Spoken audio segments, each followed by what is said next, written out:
Thank you very much, Ambassador, and thank you for the very kind invitation, and to all those who organized this conference, to which I'm honored to participate.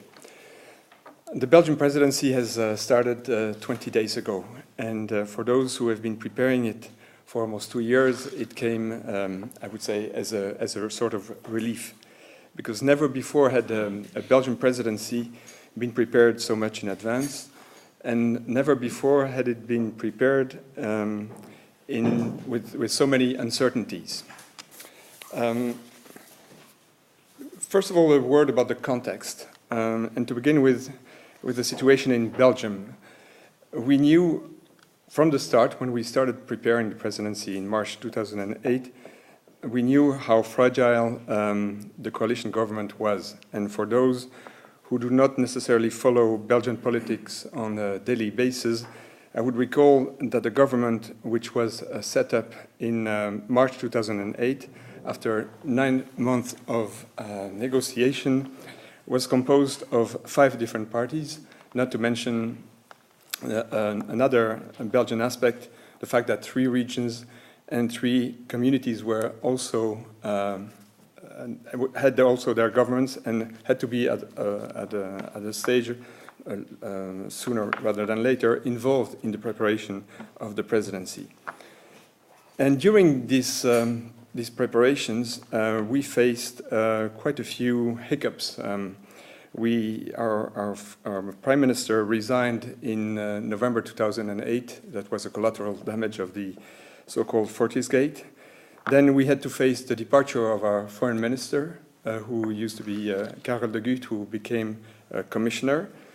Then the departure of our new Prime Minister, Herman van Rompuy, who became permanent President of the European Council, and the arrival of a new Foreign Affairs Minister in November 2009. And ultimately, on the 26th of April, our government resigned. And logically, it was followed by the general election, which took place on the 13th of June, and we are still patiently waiting to have a new government. And on the European side, the skies were not very clear and quiet either. In the summer of 2008, we didn't know whether there was going to be a Lisbon Treaty.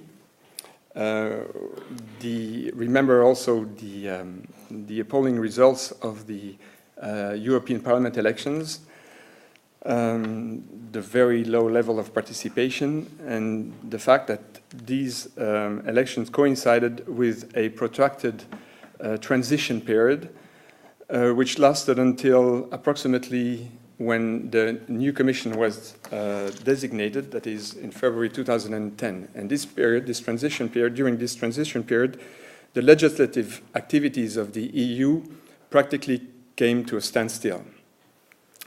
The Parliament had to be renewed, the Commission had to be designated, and this was done, and we had to wait until the 1st of December 2009 to have a treaty, to know under which treaty our presidency would operate. And as far as the legislative work is concerned, it only started again when the Commission was able to publish its legislative program, and that was somewhere around Easter this year. Now, preparing the presidency in such a context was not very easy, but from the start we made 2, I would call them strategic choices, which proved to be useful. The first one was to have an inclusive preparation of the presidency. A roadmap was adopted in July 2009 with deadlines concerning budget, concerning the program, concerning a series of logistical decisions that had to be made to prepare for the events.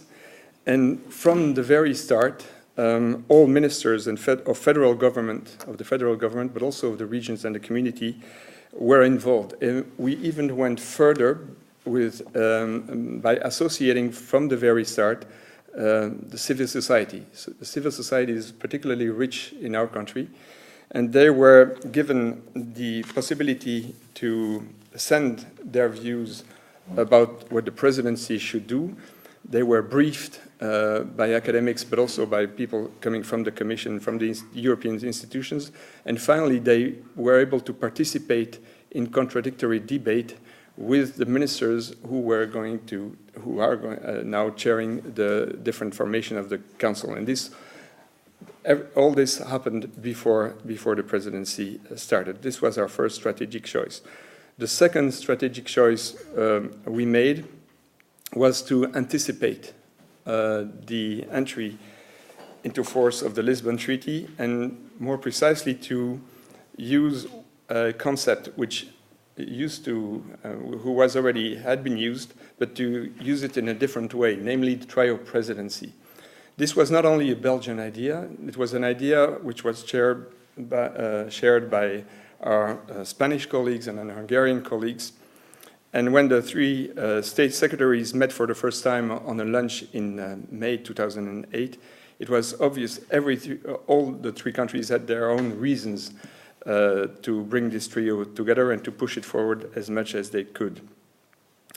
And this proved to be an excellent tool to ensure the continuity of the Council. And from an institutional point of view, it balanced somehow the lack of equilibrium between a rotating presidency of 6 months facing a commission elected for 5 years, and nominated for 5 years, and a parliament elected for 5 years. By this trio presidency, this 18-month period, it gave us a little bit more of a say.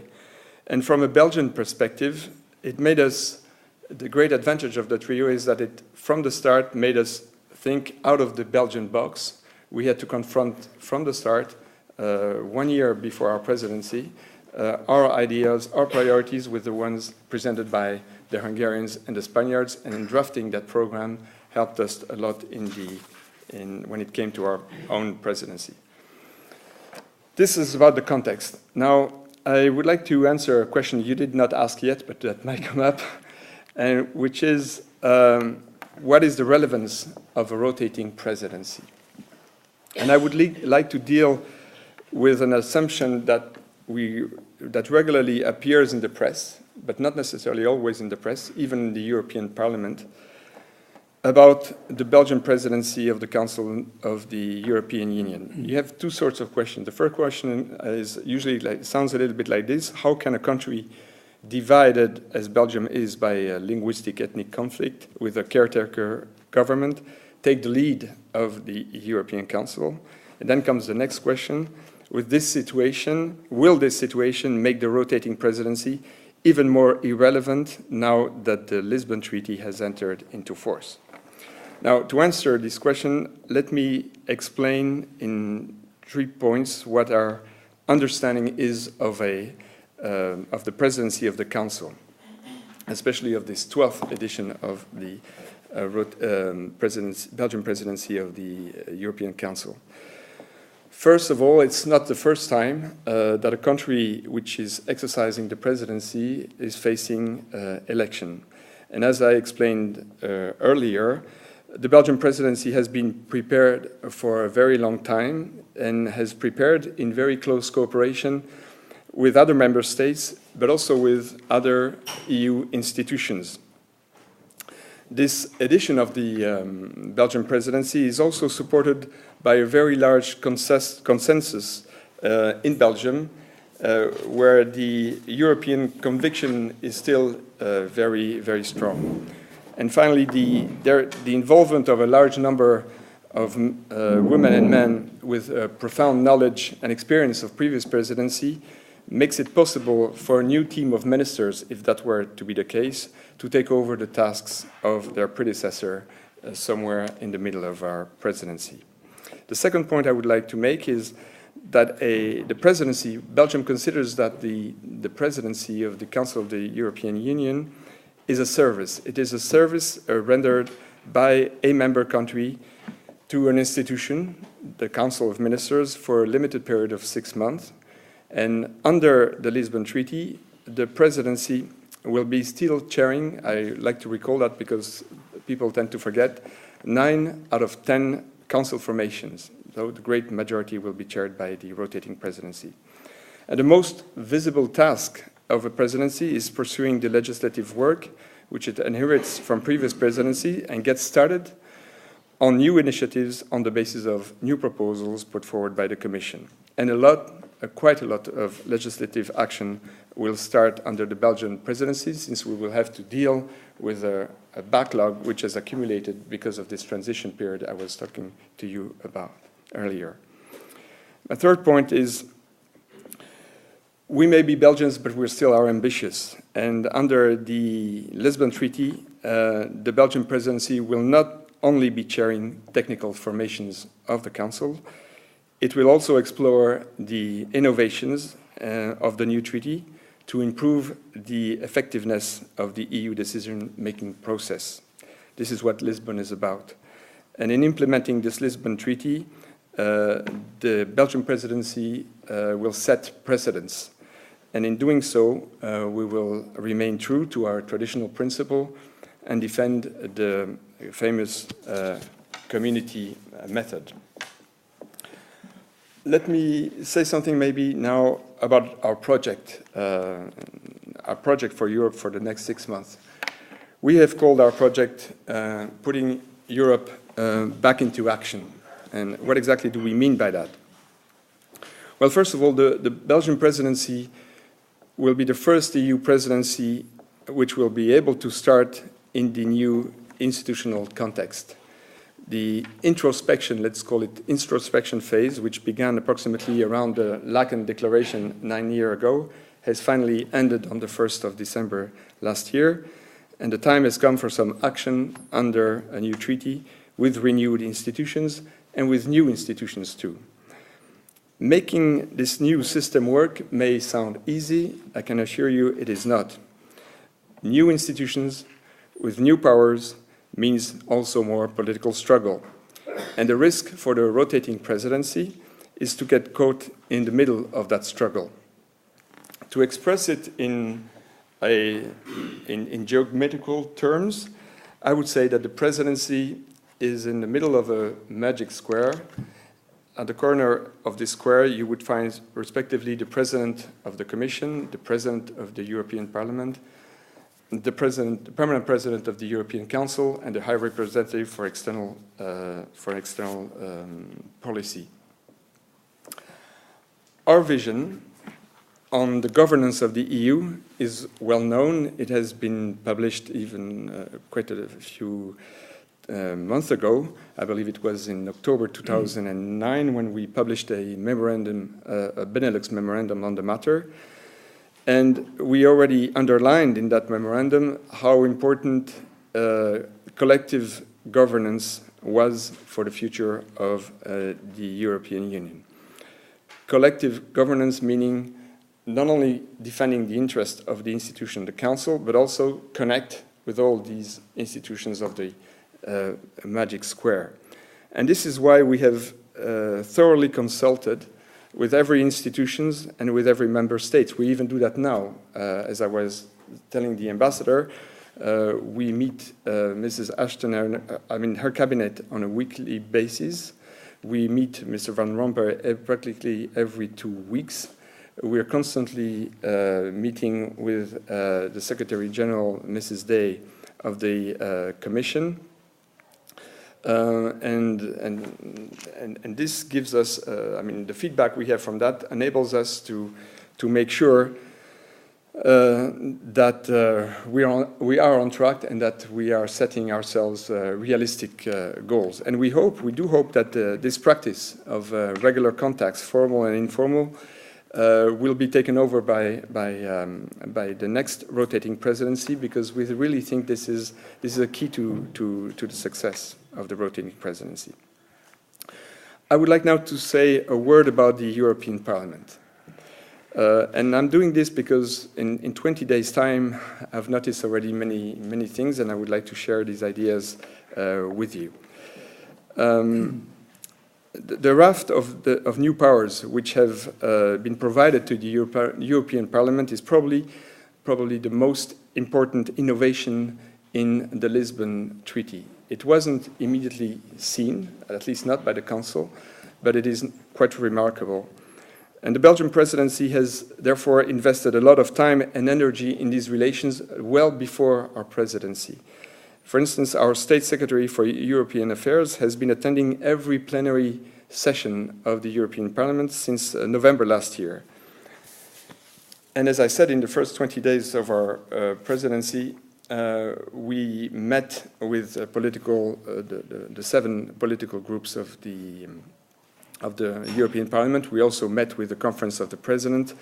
The European Parliament commissions have auditioned practically every single Belgian minister chairing a formation of the Council. And ever since the 1979 direct EU-wide elections, the European Parliament, and this is no news, but I'm underlining it, has gained in power, which was extended thanks to successive treaty changes, starting with a single act, but also improving, going even further with the Lisbon Treaty. And these gains were, I would like to remind that again, the consequences of 2 factors.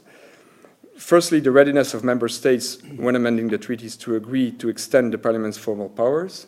And secondly, the ambition and the ability of the Parliament to exploit these formal powers to acquire additional influence. And in doing so, the European Parliament actually did what other national assemblies usually do, that is, grab power. The Lisbon Treaty, like the European Constitution, continues this trend and pushes it even further by extending the formal powers of the European Parliament in 3 areas. First of all, through the extension of policy of the co-decision procedure. It applied to approximately 30% of the legislation before the Lisbon Treaty. It now applies to approximately 90% of the legislation. Then the other shift is the modification of the budget procedure, who has been drastically changed, and I will say a word on that. And this is an area where co-decision will in fact apply with a single reading, I'm sorry. And then third, and this is the SWIFT affair, the Parliament's role in the area of international agreements has increased dramatically with the requirement of its endorsement when such treaties are signed, and this is the whole issue of SWIFT, on which I will come back in a moment. Now it seems that, and this is quite striking in 20 days, and even under the Spanish presidency it was quite striking, that the Council has been totally surprised by the extent to which the Lisbon Treaty has, both directly and indirectly, affected the behavior of the European Parliament. If the Council wants to avoid the risks it faced on some important dossiers, and I mentioned 3 here, TFTP, the External Action Service, the Financial Service, the Council must absolutely adjust the way it manages its relation with the Parliament. And the investment we made since November last year paid off rather quickly, even in July during the last plenary session of the European Parliament, where we convinced parliamentarians to vote positively on the TFTP issue, where we had also a positive vote after a lot of talking on the External Action Service decision, which is part of the package which must be adopted to have the service running. This was a major achievement, the decoupling of this issue with other issues related to External Action Service. And also the fact that our finance minister managed to win some time by delaying the vote on the financial regulation package. The European Parliament was adamant about voting it and forcing the European Council to go in a second reading process, which would have delayed the whole process, which would have been a disaster for Europe in comparison to the United States. So, but by talking to them, by preparing the negotiation, we succeeded into delaying and to make the first reading still possible somewhere in September. Just to show how important the relationship between Parliament and Council is. And this important relationship is obviously not self-evident for every member state. Some member states even consider that it is necessary to take now rearguard action to protect the prerogatives of the Council. In our view, this would be very unhelpful indeed, because we are facing this huge amount of legislative work.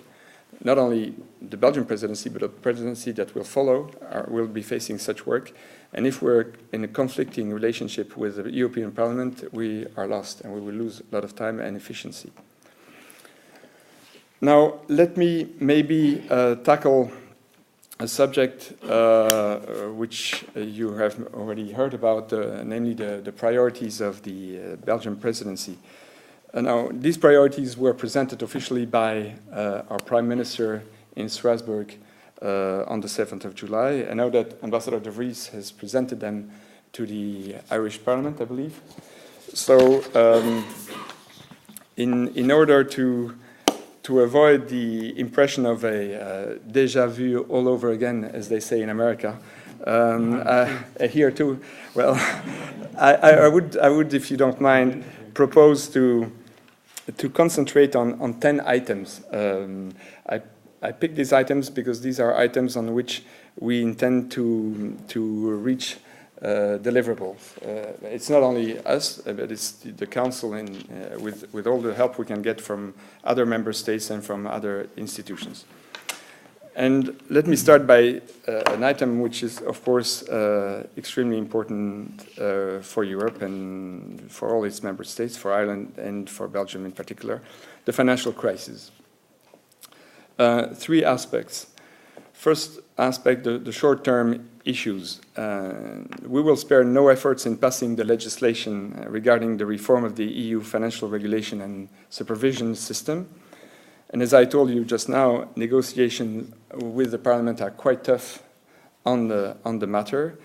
The Parliament is very pushy in the sense that it wants European institutions and not national institutions in the cockpit. This is the expression of Mr. Verhofstadt, former Prime Minister of Belgium. And the objective in this field for the presidency remains to agree on the whole new financial architecture before and to have it operational on January 1st, 2011. First deliverable. On a more medium-term basis, another issue on which we will devote a lot of energy is economic governance. We want to improve it along the lines which were defined during the several ECOFIN sessions, where one could say that we even went beyond the treaty in taking measures in that field. You have, of course, heard about the famous task force which is chaired by the permanent president of the European Council. We are very active in this.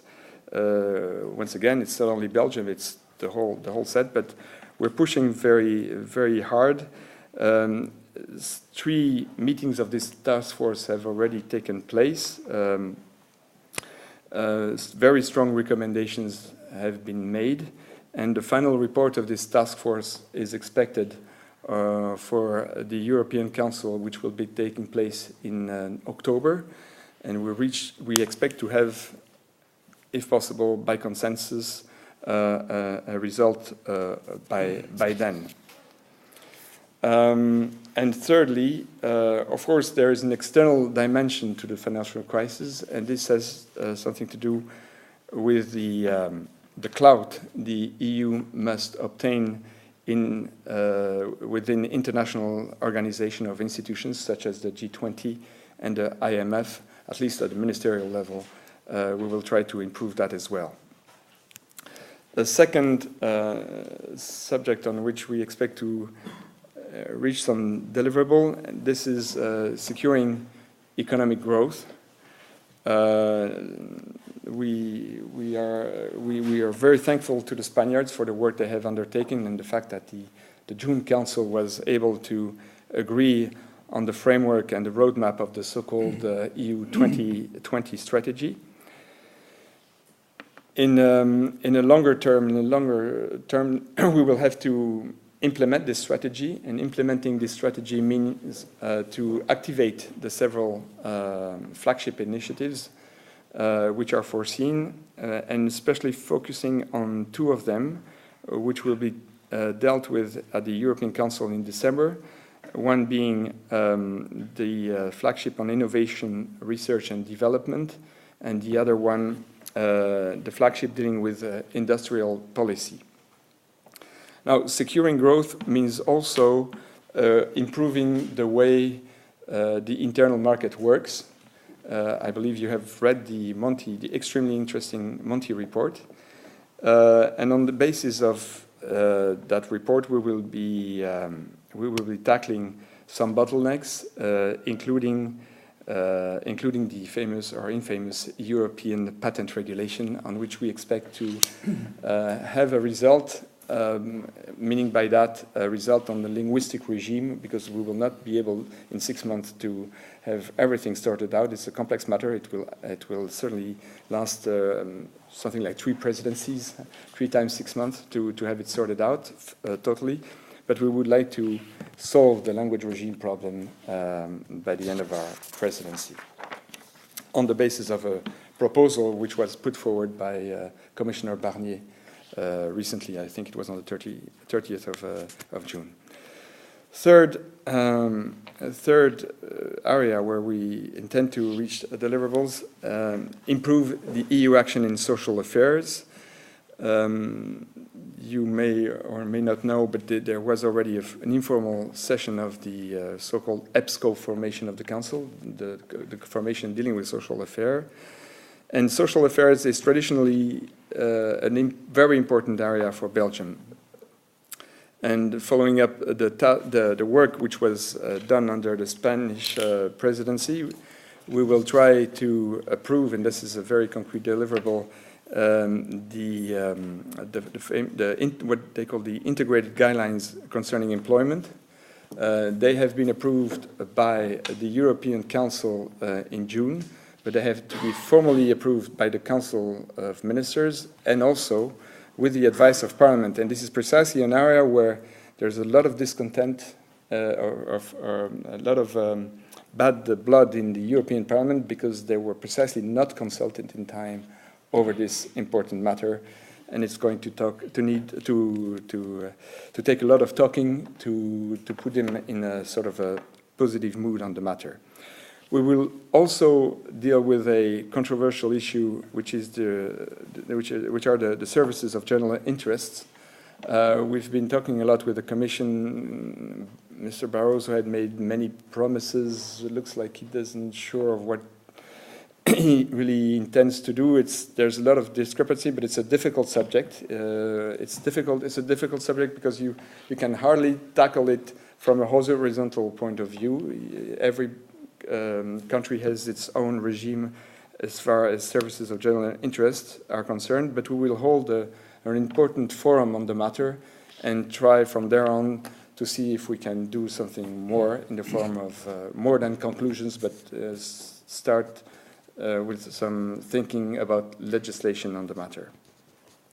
And finally, in this, still in this area of social affairs, several debates will be organized on best practices to fight against poverty and social exclusion. You know that this is the year about this very matter.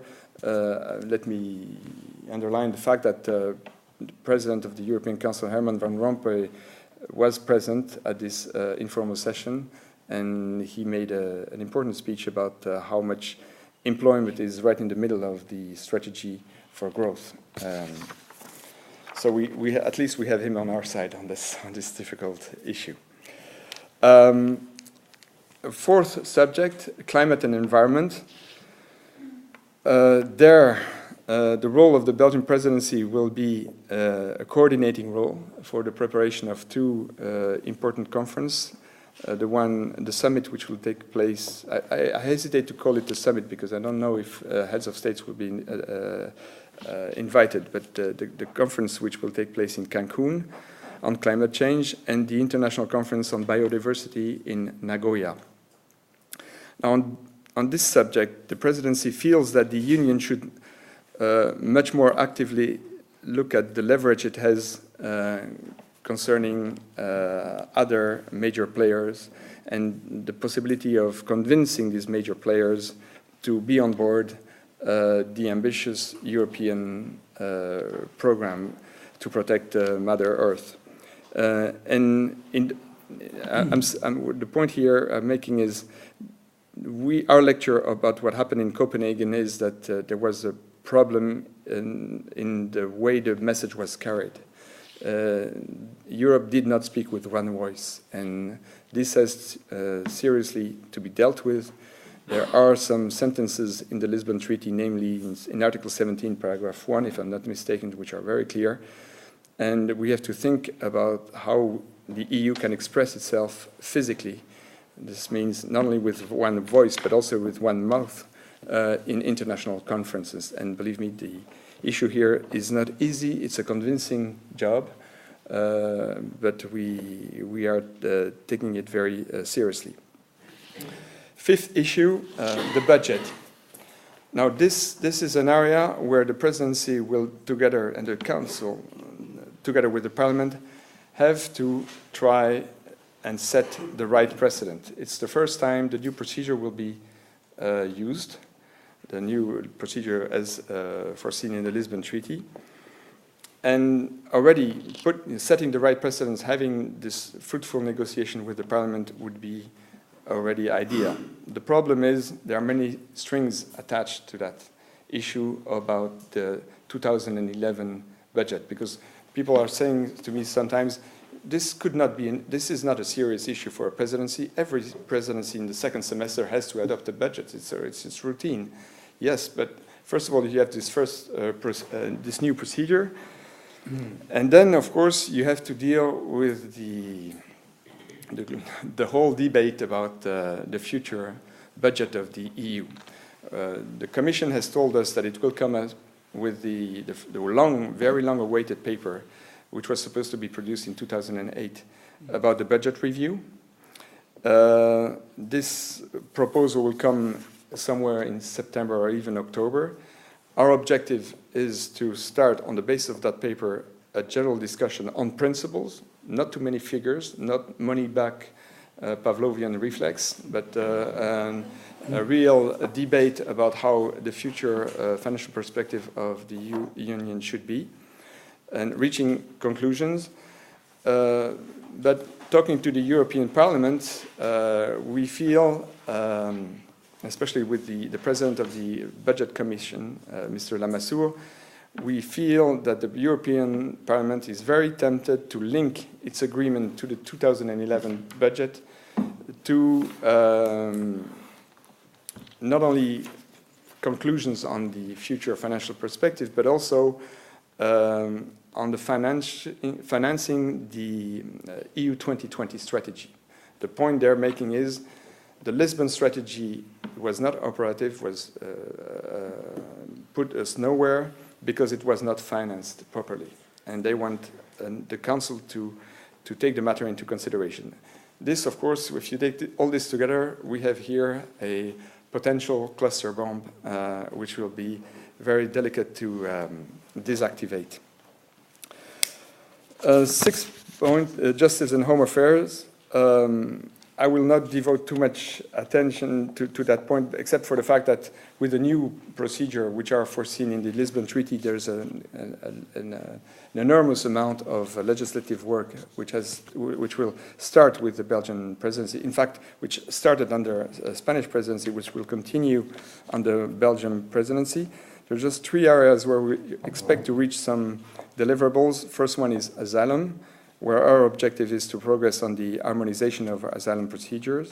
On home affairs, where we have to improve legislation regarding the fight against crime, illegal migration, and traffic of human beings. And finally, and this is also an important matter because it's very well understood by the citizens, we will try to make progress in the field of mutual recognition of legal decisions.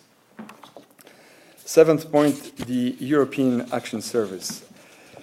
Now, here on that subject, the unexpected result and the positive result we reached in the European Parliament on the 8th of July means that a step has been done, but there's a lot of work still to be done.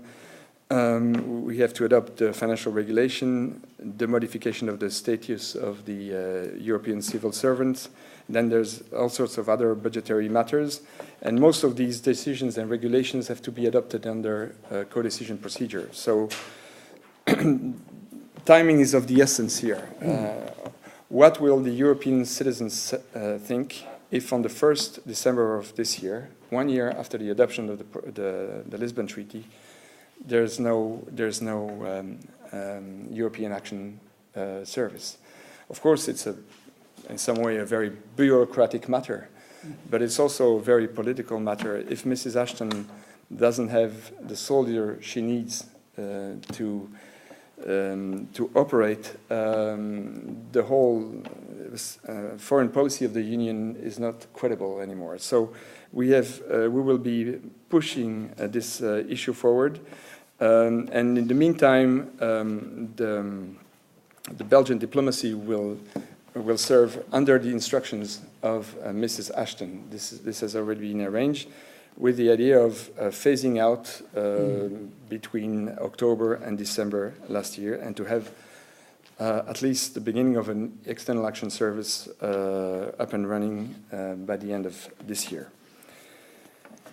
Enlargement. Enlargement is going to be a big debate. We expect to have by the end of the presidency in December, when the Commission comes up with her assessment of the association of the accession negotiations. We expect that with Croatia we will try to reach a final phase of accession negotiation. That does not necessarily mean that Croatia will enter into the Union under the Belgian presidency, but we will push it as far as we can. We will proceed with Turkey, hoping to open 1 or 2 chapters, and we will start with Iceland. We will, of course, devote also a lot of attention to the Western Balkan countries, which have a European future. This is for certain, and we hope that concerning firearm, if the name issue could be solved before the summer, that we could, that we, together with Iceland, the Commission could start its. I forgot the name of this procedure. When they look at their laws. The audit, yes, something like that, of the so the process could begin together with Iceland on the same pace. 9th deliverable, the Citizens' Initiative. This is an issue which is dear to our heart because it's the perfect continuation of our idea of associating civil society to the work of the European Union, and to make this dream we had under, which was already in the Laeken Declaration, about having the European construction closer to its citizen, or was it the other way around, the citizens closer to the European constructions? The work on the Citizens' Initiative progressed quite well under the Spanish presidency. As we speak, negotiations are going on right now. Today, my State Secretary is seeing the Parliament on the matter. This is very visible, but it is also a very tricky issue. And I know that from Ireland, the concerns were expressed about the misuse that can be done about the Citizens' Initiative. And finally, I would mention as 10 priority something on which we had already a result, an unexpected result, TFTP, the Terrorist Finance Tracking Program. This issue began as a real nightmare for the Spanish presidency and for the Council, who had not expected the road they got in the Parliament and the negative vote of the Parliament. But thanks to the efforts of the Spanish presidency, a lot of progress was made, and the agreement was reached in Parliament. And by reaching this result, I think we avoided a major friction with our American partners. So I've been very long, Mr. President. I'm sorry. Just to say that this 12th edition of the Belgian presidency will be rather sober, plain and simple. The challenges we face, as you see, are many, and the workload is huge. We will concentrate, as I said, on collective action, on output, on delivery of concrete responses to answer the needs of the European citizens. Thank you for your attention. Thank you very much indeed for this